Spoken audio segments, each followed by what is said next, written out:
Hi, welcome back to Valley News Live. We're taking a look up in Devil's Lake where we're seeing more of those clouds moving in.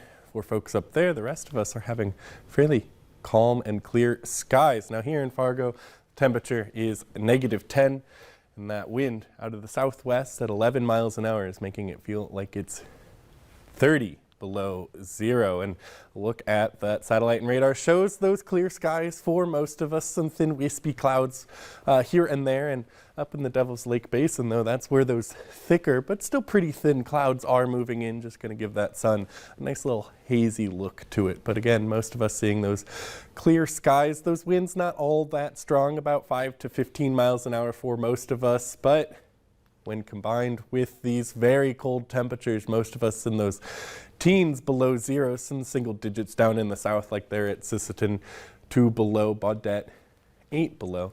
But when combined with those winds, we're getting very chilly wind chills. A lot of 30 belows on that list. Langdon almost at 40 below there. In the south, some, again, little warmer temperatures. Baudette at 19 below, Sisseton 18.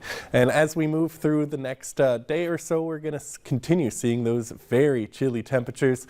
As we move through the afternoon, we're going to see some of that deceptive sunshine. It's going to look very calm, very nice, but very, very chilly. And those temperatures aren't going to improve that much, but we have a nice little south wind that will make things a little bit warmer tomorrow. And by the time our early risers are getting out of bed at 5 a.m., we're going to be a good 10 or so degrees warmer than this time today. So it is warmer, but again, we're already so low, warmer isn't all that much warmer. Now, by around lunchtime, we're still going to see those clear skies, but out to the west, we have a little shot of snow that's going to make its way through the area during the early afternoon, and by around 5 o'clock, we're going to see that snow crossing the Red River. It could make a little tricky of an evening commute, but we're not expecting a whole lot, maybe 1/10 of an inch of snow. So it'll move out pretty quickly, and by the afternoon, or sorry, by the evening, it should be done by around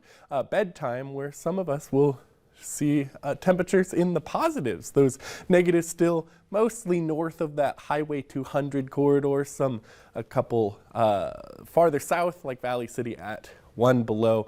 But as we start the day tomorrow, a lot of -teens on the board and those wind chills nearing -40 in some places. But again, a good 10 degrees warmer than this morning. And by the afternoon, a lot of us will be in the positive. Jamestown, 13 degrees above zero. Now, take a look at this little guy. Nice post-lunch reflection. Thank you, Anuj, for that photo. And this next week, we have that chance of snow late on Tuesday during the afternoon, during the evening hours. And after that, we have a nice little warming trend. Today, we'll see those temperatures hit -3 here in Fargo. But after that, our highs stay out of the negatives. Those lows still in the negatives for a little bit. But by the weekend, we could see 20s on the board. Oh, well, good, because I'd like to stay out the I negatives. would too. This morning was brutal, as you said. So cold. Yeah. All right. Thanks so much, Jim. Straight ahead at noon, the very last Boeing 747 rolls off the production line. We'll take a look at the history and what's next.